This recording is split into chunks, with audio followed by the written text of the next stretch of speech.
Welcome back to another episode of Iniquitous News. I am your host, Lawrence Johnson. Happy Wednesday, but it's like a war Wednesday, because World War III, we are on the brink. I know I've been saying it for months, but it's here now. And I told y'all, if we was fucking with Iran, that was what was going to happen. I was like, okay, the Houthis, Yemen, all right. Gaza, Palestine, terrible thing that's happening, obviously a genocide, but Iran, that's when other countries, all of a sudden, they start to get very involved. And the reason that this all started is because Iran supposedly has nukes.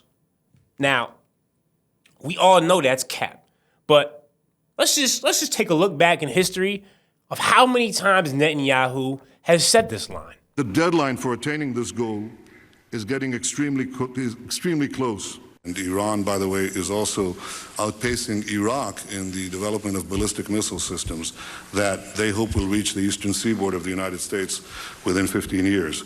By next spring, at most, by next summer, at current enrichment rates, they will have finished the medium enrichment and move on to the final stage.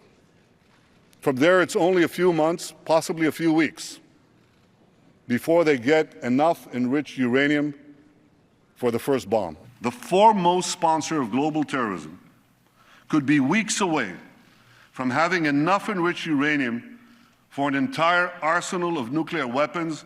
That would place a militant Islamic terror regime weeks away from having the fissile material for an entire arsenal of nuclear bombs. If not stopped, Iran could produce a nuclear weapon in a very short time. It could be a year, it could be within a few months, less than a year.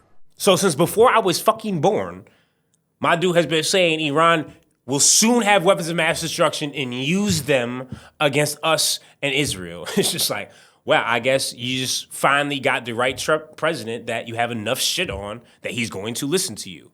Now, let's just go through the play-by-play real quick. So, we're supposed to talk with them on Sunday. He preemptively strikes them on Friday. Then he leaves the G7 summit early, comes back. Now, we're at Wednesday. And so, where are we? Well, Trump has said out loud, I'm not looking for no ceasefire. We're going to figure this out ASAP. Then he took the time to say, well, we have taken control of the skies over Iran. We is a very specific Pacific use of language. That means that we're supposed to be helping out. Even though 90% of America is like, what the fuck? I thought this was America first. Why are we fighting another motherfucker's war? We didn't preemptively strike nobody. So what we going over there to help them out? If you missile somebody, good luck. That's your problem now. Y'all missile Iran. Iran struck back. The fuck do you want us to do about it? Well, that's the thing. They got a lot on Trump, so Trump's not listening to anybody around his Congress. I mean, he's listening to people like Mike fucking Huckabee, who texted him this long-ass, lame-ass fucking message, who even gaslit him to the point of, you don't need to listen to me. I'm encouraging you. I'm telling you this is what needs to be done, but I know you'll hear it from heaven. God's voice will let you know that we need to attack Iran. It's like, oh, fuck. They could use religion to pull us into this shit? Oh, yeah, they don't care. They want us in a fight with Iran ASAP. Problem is, though, Putin has already let it be known. If you guys strike Iran, it's going to be irreparable damage, and we are on the other side. China has also let it be known. They flew a cargo plane, right into Iran. That's a no-fly zone. No other flights was going through, around, everybody's going around. They went right to Iran, dipped in, dipped out, and let it be known. Hey, we saying without saying, you fuck with Iran, you fucking with China too. I don't want to fight Russia, China, and Iran all because of fucking Israel. I'm sorry, that makes zero sense to me. And the fact that Israel and the IDF keep on threatening the rest of the world, oh, well, if we need to stop them because if it's not us, you're next. And it's just, whoa, the fuck do you mean by that? Putting up graphics of other cities. And let's never forget about the Samson option. That's a real option. Supposedly, every country with nukes has it, but they're not even supposed to have nukes. But the Samson option is, well, if we're on the verge of annihilation, we are going to nuke every other country, including the U.S. Has Los Angeles, Washington, D.C., and New York City on that list. Right? That's what I'm saying. Shit could get real fucking sticky fast. And the problem is you have people like fucking Ted Cruz that are on our government, as a senator who just blindly follows whatever the fuck Israel tells him to do because he gets paid $1.9 million a year from AIPAC. But supposedly they don't influence anything. Now, y'all know I be hating on Tucker Carlson, but the interview he had with Ted Cruz was fucking eye-opening. I mean, let's just start off right off the rip of why do you want to topple Iran in the first place? Let's listen to Ted's answers. Growing up in Sunday school, I was taught from the Bible, those who bless Israel will be blessed, and those who curse Israel will be cursed. So is that the current borders, the current leadership? He's talking about the political entity called Israel? He's talking about the nation of Israel. Yet nations exist, and he's discussing a nation. A nation was the people of Israel. Is the nation They're the descendants God's of referring Abraham. to in Genesis, is that the same as the country run by Benjamin Netanyahu right now? Yes. How many people live in Iran, by the way? I don't know the population. At all? No, I don't know the population. You don't know the population of the country you seek to topple? How many people live in Iran? 92 million. Okay. I don't sit around memorizing population tables. Well, it's kind of relevant because you're calling for the overthrow of the government. Why is it relevant whether it's 90 million or 80 million or 100 million? Why is that relevant? Because if you don't know anything about the country... I didn't say I don't know anything about Okay, what's the ethnic mix of Iran? They are Persians and What percent? predominantly Shia. Okay, this is no, cute. it's not Okay. even... You don't know anything about Iran. So Okay, actually, the I am country... not the Tucker Carlson but expert on Iran. You're a who senator says, who's calling for the overthrow of the government. You're the one you who don't know anything claims. about the country. So clearly Ted knows nothing about Iran, but he just says they need to be toppled. No idea about the population, the race, the ethnic makeup. It's just, well, AIPAC told me this is what I have to do, so this is what I'm doing. And it's just like, but then in the interview as well, they start talking about AIPAC. And it's crazy because somehow I guess supposedly they hold no weight in our government, which is fucking insane. But I mean, listen to Ted himself. I'm just asking what AIPAC does. My understanding, having known a lot of people who work at AIPAC, is that it lobbies on behalf of the Israeli government. Wrong. Oh, okay.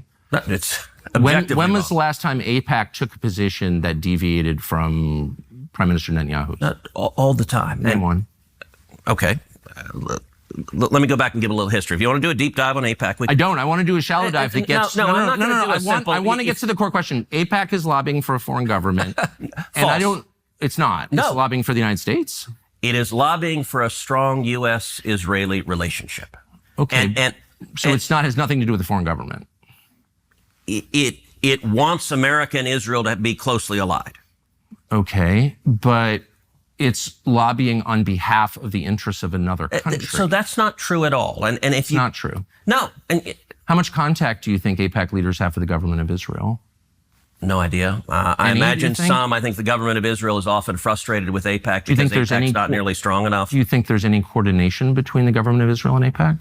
Do they talk? Sure. If you're lobbying for more U.S.-Mexico trade, would you talk to people in the U.S. and Mexico and the government? Sure. Like if... So I'm not mad about that. There are a million countries that lobby Washington. I like a lot of those countries, including Israel. But AIPAC are Americans. They're not Israelis. Hold on. There are tons of Americans who lobby on behalf of foreign governments. I know them. I'm related to some of them. I know how it works. I'm from here. So my question is not, is it outrageous that foreign governments lobby the United States? They all do, okay, including Israel. My only question is, why don't we admit that is what's happening? You're denying it, but it's true. Yeah, and because what you're saying is false. Why aren't they registered as a foreign lobby? Because they're not. Funny, right? Israel, the only one that's somehow not a foreign entity. Like, how does that work? And how does he even work that out in his brain logically to say that bullshit out loud? And then there's another part of the interview when they talk about spying. He's just like, well, I'm okay with spying on our allies, and I know their allies spy on us because, you know, I'm just a regular human. I know that's what people do. It's crazy the amount that he will go to fight for Israel. And it's just like, wait, Tucker asked him, like, you're okay with Israel spying on the president? Well, it's, oh, we spy on them too. It's like, no, this is supposed to be America first. Okay, I understand what they're doing. Why are they doing it? Why are they allowed to spy on us? I thought we were allies. Aren't we supposed to share fucking information? And so he knows he had this diabolical ass fucking interview, and it doesn't stop him from directly going on right after on the Fox News and saying this bullshit. If Iran gets a nuclear weapon, I think the odds are unacceptably high that we would find out with a mushroom cloud over New York City or Los Angeles or Tel Aviv and Israel. That is what fear-mongering is, people. Every single 2 seconds, it's always, well, Iran, you know, if we don't stop them, nuke here in New York or LA. It's like, I think they'll probably go right across the water and bomb Israel first. I'm just saying. That's most likely going to be their first target. Now, if they do that, okay, now you've proven me right that they using nukes. Let's go fight them. But they haven't done that. And this is my point of when they use their puppets to have their talking points. Now, White House sent out this email to all their right-wing puppets of this is why we need to stop Iran from getting a nuclear weapon, and showed all the examples of Trump saying, no, we cannot let them have a nuclear weapon, even though years before, all his tweets were, war in Iran's a bad idea. If you go to war with Iran, terrible. I think Obama's going to bring us into war with Iran. That's the only way he's going to get elected. And now look at you. The only president to actually follow through with it since George fucking W. Bush, who, it's crazy, used the same exact fucking ploy. Well, they have weapons of mass destruction in Iraq. They have Saddam Hussein. We need a regime change. Next thing you know, we there for 20 fucking years. We finally get out, and now we're going right back because of Iran under the same exact circumstances? Come on, son. What George Bush say, fool me once, shame on you. Fool me twice, can't get fooled again. Well, clearly we fucking can. And not fool me twice, shame on them because they keep on fucking fooling us. This fooling us about 1,500 times. I'm sick of this shit. And I'm sick of them somehow playing puppets with all of the U.S. at one time. It's like, damn, how occupied are we for real? And now we fast forward until today, and Trump, on the midst of World War III, what did he decide to do? Well, I'm going to input some new flagpoles. Make sure the U.S. flag is flying high in front of the White House. This bitch look like a used car dealership now. Then, obviously, they're trying to, interview him while this is all going on, and he's just, listen to what he had to say about Netanyahu. Mr. President, can you share some of what you've told Israeli Prime Minister Benjamin Netanyahu? So keep going. What do I say? I speak to him every day. He's a good man, doing a lot. Been very unfairly treated by his country, I think. Very unfairly treated. A good man? What the fuck you mean by that? How is that man? That's not a good man. That's the Antichrist walking around, moving, grooving, vibing, sliding. He is one of the worst people in the world that I have ever laid my eyes on. This guy fucking sucks. A good man. Oh, he's in war. He doesn't deserve this. Yes, he fucking does. He's committing a genocide and at the same time is now entering another war because he doesn't want the ICJ to charge them. And let's not forget about Palestine or Gaza, because what has happened there? Well, people keep on trying to get aid and keep on getting shot. 56 people trying to get flour. That's the actual headline. Trying to get food and Israeli people shoot you. Obviously, no backlash, no anything, because right now there's a war taking place. So, all of a sudden, Gaza and Palestine is not even being talked about. Is that planned? I don't know. Maybe. But then you have Bibi the fucking bomber. Somehow he always just ends up on U.S. television. It's just like, nigga, focus on your shit over there. But he can't because he's so obsessed with here, because if he doesn't have our help, they're fucking cooked. And so he uses fear-mongering once again. They planned 2 weapons of mass death to exterminate Israel. One is to rush forward with their nuclear program to develop atomic bombs to destroy Israel. And second, their program to build a vast ballistic missile arsenal, each missile carrying 1-ton payload at Mach 6, just slamming into our cities, killing our women, our children. They were going to build 20,000 of these. So obviously these are 2 existential risks. We had to act in the nick of time. So that's really his excuse of why they had to attack Iran, because this new missile, Mach 6, is just going to boom, blow them up. It's just, no one actually believes this dude, right? They just can't. But then an Israeli ambassador said something very, very specific and almost scary about this Thursday or Friday. Play that. We've pulled off a number of surprises. When the dust settles, you're going to see some surprises on Thursday night and Friday that will make the beeper operation almost seem simple. See, to say they're going to make the pager look light is very eye-opening, because that's something that they planned for years. And then all of a sudden, pagers start blowing up all across Lebanon, which was fucking crazy. And to think that, they have a play that's even bigger than that, and then you have someone like Trump saying, well, you guys have to evacuate Tehran immediately, saying, you should have signed the deal that I put forth in front of you. And it's just like, why the fuck would they sign that deal? They already was a deal in place that Obama put. And then you came in, took that deal away because you just want to make your own deal. And now they're not going to sign the shit. Because why would they if Israel's not going to be nuke-free as well? And they offered them that. Let's not forget that. Iran said, okay, fine, that's cool. That's no nukes. That means Israel have to get rid of all those. Then what happened? Bibi the bomber immediately said, oh, we're denying that. They're just going to lie. They're terrorists. We can't trust them. My God, how long can we let this fucking dweeb drag us into war after war before we just wake up and be like, okay, yeah, clearly this motherfucker be lying. And then Iran made their statement very clear. We refuse to surrender. That's not even an option. You guys have now killed some of our civilians, supposedly taken out our regime leaders, which, yeah, some of them are very bad people, and they've been holding people from Iran hostage and shit like that. But it doesn't mean that you can just bomb them to no existence. That makes no fucking sense. It's like Palestine and Gaza are all over again. And it doesn't really add up to me because it's like, then we come back to America, supposedly America first, but now Trump's talking about we have to send our troops over there. We're sending fighter jets. And it's just like, hold on, why? It's just vibes, because Netanyahu said, and whatever Netanyahu says goes, which is fucking crazy to me, but you know. It is what it is. That's why I be rocking with Bernie, son. He be staying on business.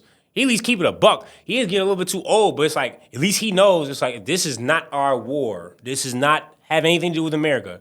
They literally went behind our back and striked another country and now are crying out for help. No. Suck a dick. Then, obviously, the dweeb and the idiot Hegseth, he went on. He had to take some questions. And honestly, anytime he get in front of people, I just realized just how dumb this motherfucker is. Where it's like, oh, wow. You don't know anything about anything. And the interviewers was cooking this nigga. Listen to this clip. You are blowing through money like my fellow cadets and I did in our first Liberty after basic camp. Luckily, I didn't end up with a questionable tattoo. Your failures, Mr. Secretary, since you've taken office has been staggering. You sent classified operational information over Signal to chest thump in front of your wife, who, by the way, has no security clearance, risking service member lives in the process. You blew the $1 billion fight against the Houthis, whom, again, as my colleague says, has no Navy, and yet you lost all of those aircraft. You've created such a hostile command environment that no one wants to serve as your chief of staff or work with you in other senior DoD leadership roles. But what we should all be talking about more than all of this is that you have an unjustified, un-American misuse of the military in American cities, pulling resources and attention away from core missions to the detriment of the country, the warfighters, and yes, the war fighting that you claim to love. I don't know if this is because you are too inexperienced and incompetent to understand the real threats facing our country, or if it's because you are just an unqualified yes man who can't tell the president how to keep Americans safe. Bro blew through $1 billion. Imagine you'd be able to just blow through $1 billion whenever with your defense fund. And then on top of that, she really called them out like, you spent $1 billion and you didn't even know how to attack the Houthis the right way. If anything, we tried to go over there and they just shot our ships and then we lost fucking jets. F-38s to a tune of $60 million a piece. And Hegseth had literally no response. He just, oh, your time is up. They ain't even had time to get back to this fucking dweeb. But really think about that. This is who our defense secretary is. The guy that leaks war plans through Signal with his wife, with his family members, with fucking news reporters inside the group text. The guy does no due diligence. He's an actual fucking idiot. And then he was asked the question of, well, if you were told to shoot protesters in the leg, which Trump said before, how would you respond? And it's just like, it's so funny. These motherfuckers just dodge every question. If ordered by the president, I'm going to ask you once again, to shoot peaceful protesters in the legs, would you carry out such an order from the president?